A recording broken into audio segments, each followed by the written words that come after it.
Simply, they're physiological responses to questions. A look inside polygraph tests. Just how reliable are they? St. Luke's health system is looking for outside help to keep up, but help doesn't come cheap. Who's paying for it? The jury is still out on how easily children spread COVID, but flu, there is no question. Children spread flu like crazy. COVID versus influenza. Why doctors are urging people of all ages to get their flu shot. CBS 2 News starts now.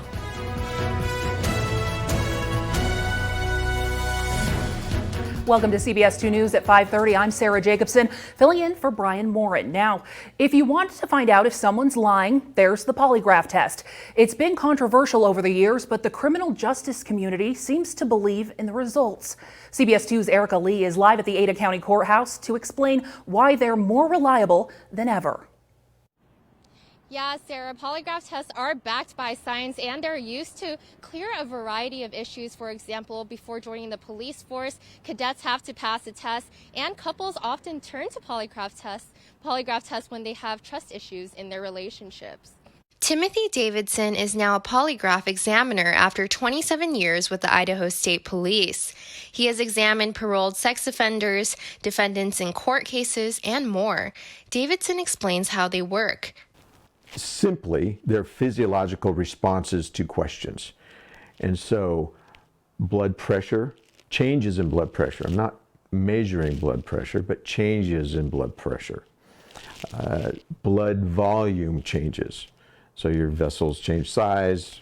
When somebody lies, their vessels change size, so I can see the change in blood volume. I have sensors that monitor the level of sweat in sweat glands. But the addition of powerful computers and complex software has been a game changer.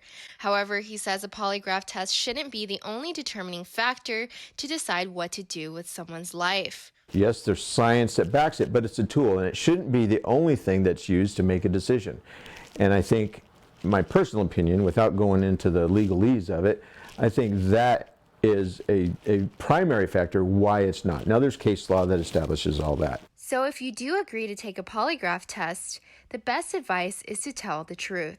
If you are going to attempt to cheat, in simple terms, it's easily discernible. I can tell. If I can't tell, the computer's going to tell me, I think he's trying to cheat. If there's an attempt, that's an automatic fail. These days, polygraph tests have an accuracy rate of about 95%. Reporting live in Boise, Erica Lee, CBS 2 News. Thank you, Erica. Boise police are looking for a man suspected of attempted robbery at knife point. Back on December 12th, this man entered a Boise retail business on West Franklin Road. Police say he threatened employees with a knife and attempted to steal about $1,000 worth of merchandise before running from the store. He was possibly driving a Ford F-150. Anyone with information is asked to call Crime Stoppers at 343-COPS. And there will soon be a second driver's license office in Meridian. According to the Ada County Sheriff's Office, the new driver's license office will be in the 700 block of South Progress Avenue. Construction has just begun and the schedule is to be done by the end of the summer. Well, folks, weather-wise, last night we got some nice accumulations for the mountains. This is a look at Brundage. While we didn't see that much, just less than 2 inches for the area, we were expecting about 3. So as that system moves out, another one is on its tail. You can see right here the leading edge of our next storm system. It is expected to bring pretty heavy mountain snow to our friends in the central Idaho mountains and the west central mountains. Though the Treasure Valley, we're seeing warmer air pushing in, and that means just rain likely overnight tonight. We're going to talk a little bit more about what exactly you can expect coming up in just a few seconds, because this low pressure center, again, as one storm system pushes in, another one moves on out, another one to take its place, and another storm system moving in on Monday. Temperatures right now 42 in Boise, 43 in Caldwell, just 40 for our friends down in Mountain Home, 31 in McCall, where they are expected to start seeing some of that snow falling. But look at your 3-day forecast for the Treasure Valley tonight. It's looking like we are going to see some rain late. Overnight lows only 37 degrees. But Sunday, we are looking at rain likely through the morning. The brunt of this system pushing through midnight tonight to about 5 a.m. Sunday, a daytime high of 47. But another storm system is pushing in for late Monday night, overnight into Tuesday, and I'll break down what you can expect where with which weather maker coming up in just a few minutes. Now taking a look at the latest coronavirus numbers in Idaho, the state now reporting 1,122 new confirmed and probable cases. There's been nearly 1,500 deaths and over 18,000 people have now been vaccinated in Idaho. The Gem State has also seen over 142,000 cases since the pandemic began. The state has also added a vaccination timeline to their coronavirus dashboard. Right now, healthcare workers and long-term care facilities are receiving the vaccine. Next up, essential workers such as first responders and teachers, and also adults over 75 will be eligible as of February. Then in April, adults over 65 and over and those with underlying health conditions can get their shot. Finally, in May, it's projected that the vaccine will be available to everyone. If you're wondering when you might be eligible for a vaccine, head on over to idahonews.com. We've got all the information there. And St. Luke's health system is looking for outside help in the fight against COVID-19. Right now, across all of St. Luke's 8 locations in Idaho, it's hired around 30 to 50 travel nurses. CBS 2's Trevor Fay has the story. Those nurses don't come cheap. Their salaries are usually more, plus they often get sign-up bonuses and stipends for things like housing, food, mileage, and other costs. And now more than ever, they're in demand. We have needed resources to then not only be able to care for the COVID patients, but also to be able to care for all of our regular patients. Hospitals will work through agencies to hire travel nurses, and they have help with the additional expenses of a travel nurse. The Idaho Hospital Association secures funding for Idaho hospitals so they can recruit additional staffing resources during the holidays. For the most part, the care provided at St. Luke's is still done by their full-time staff, which will make their transition to post-pandemic operations relatively easy, although they're not sure when that will be. Travel nurses will always be part of our strategy, but we're definitely looking forward to a time when our volumes are more predictable than they are today. Once that happens, St. Luke's can return to their normal staffing numbers, which typically include less than 30 travel nurses. Coming up on CBS 2 News, challenging the Electoral College, a look ahead to Wednesday's debate.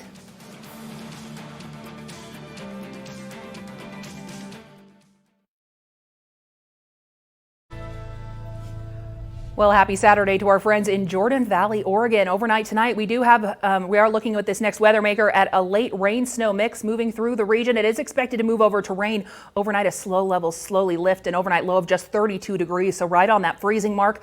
Overall, we are looking at a brunt of that moisture overnight tonight through early Sunday morning with a chance of a rain-snow mix in the early morning hours. Daytime highs 45 degrees. And as one system moves out, another one pushes in late Monday night. We're looking at scattered rain showers for Jordan Valley, a daytime high of 46 degrees. And you can always find your full weather forecast no matter where you are. Head to idahonews.com/weather. Well, Republican lawmakers plan to challenge the Electoral College results this Wednesday. President Trump is urging the GOP to challenge Joe Biden's win in Congress after multiple failed attempts to contest the results in court. One Democratic strategist predicts the strategy will snap back on the GOP.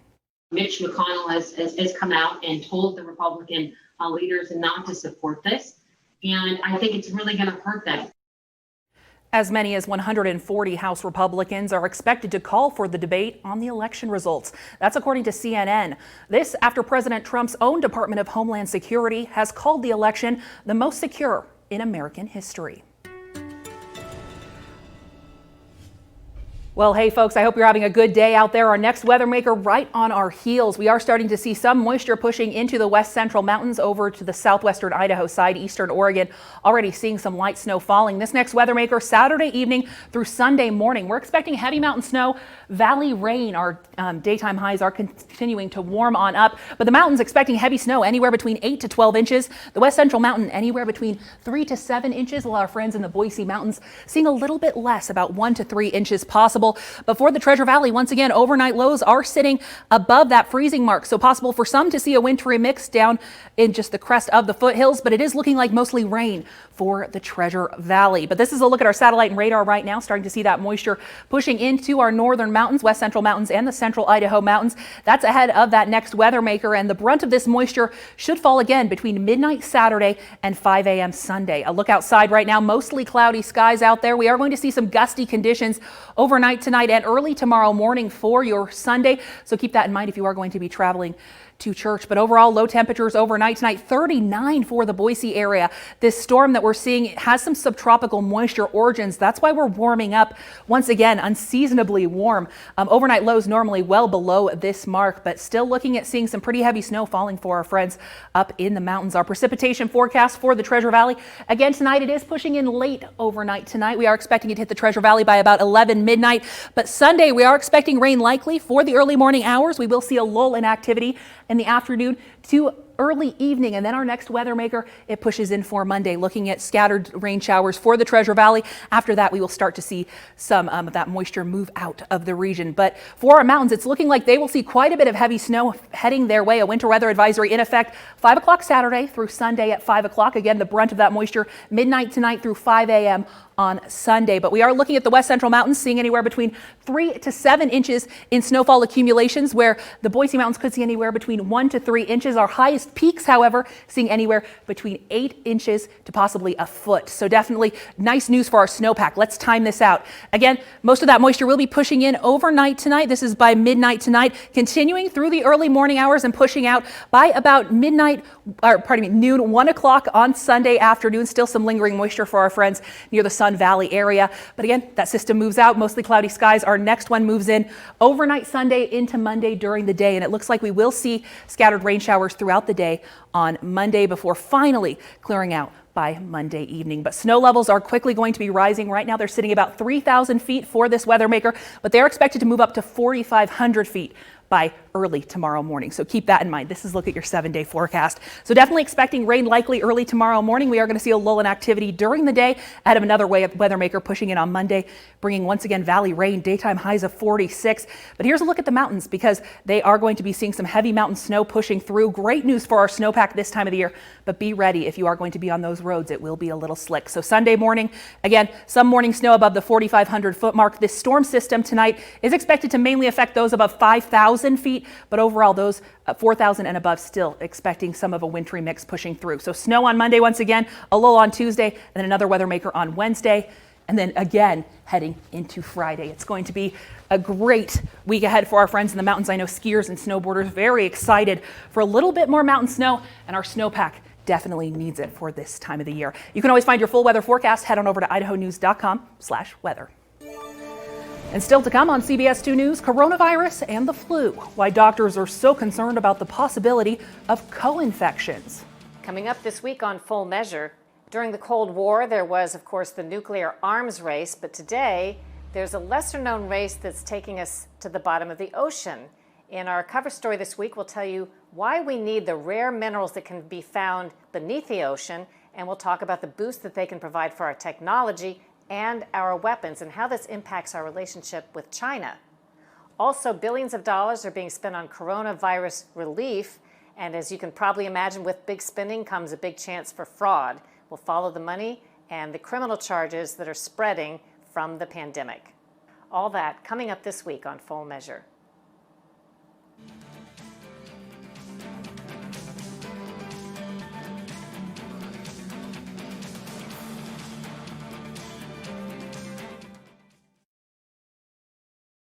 Breaking news just into our newsroom. The Boise State Broncos have a new athletic director. The university announced Jeremiah Dickey will be taking the position previously held by Kurt Apsey, who stepped down earlier this year.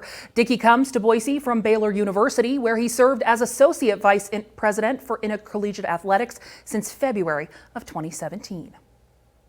Well, last flu season, the CDC estimates as many as 62,000 people in the U.S. died from influenza. Medical reporter Barbara Morse shows us why, with the ongoing pandemic, experts say it's more important than ever to get your flu shot this year. Anyone who's ever had the flu knows it can knock you flat for a week or more, but that's not all. We know that influenza is a serious infection, and particularly in certain groups including young children, children under 5, but particularly children under the age of 2. That's concerning during this pandemic, says Dr. Sylvia Chang, an infectious diseases expert at Hasbro Children's Hospital in Providence. The jury's still out on how easily children spread COVID, but flu, there is no question. Children spread flu like crazy. Co-infection's a big concern. Because it's so hard to tell apart these two viruses, we could be looking at a lot of problems with schools shutting down, and not necessarily because of COVID, but could be because of flu, because of the difficulty in telling apart. That's why she says everyone as young as 6 months, if able, should get this protective shot in the arm. This year's vaccine covering 4 strains of the virus. Every year, it's sort of like a flu forecast where people at the CDC look at what strains are circulating and use that to predict what strains we're most likely to see this year. Dr. Chang says we can learn a lot from countries who've already gone through their flu seasons. Dr. Chang tells me they had a record low flu season in the Southern Hemisphere, something she thinks can be replicated here as we continue to battle COVID-19. I'm medical reporter Barbara Morse. Still to come on CBS 2 News, ringing in the new year from space, how astronauts on the International Space Station celebrated the end of 2020.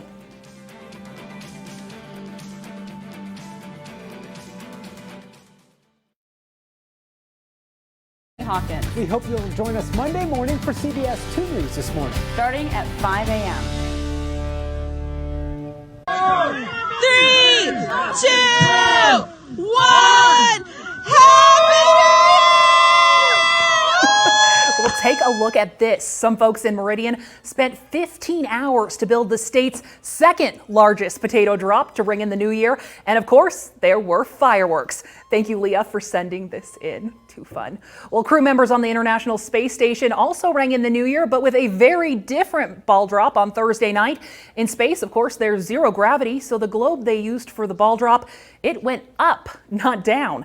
The NASA astronauts also got to celebrate the start of 2021 16 times. That's since the space station orbits the Earth every 90 minutes. Well, CBS 2 News continues throughout the evening on idahonews.com. We'll see you tonight at 10 for local breaking news and, of course, weather.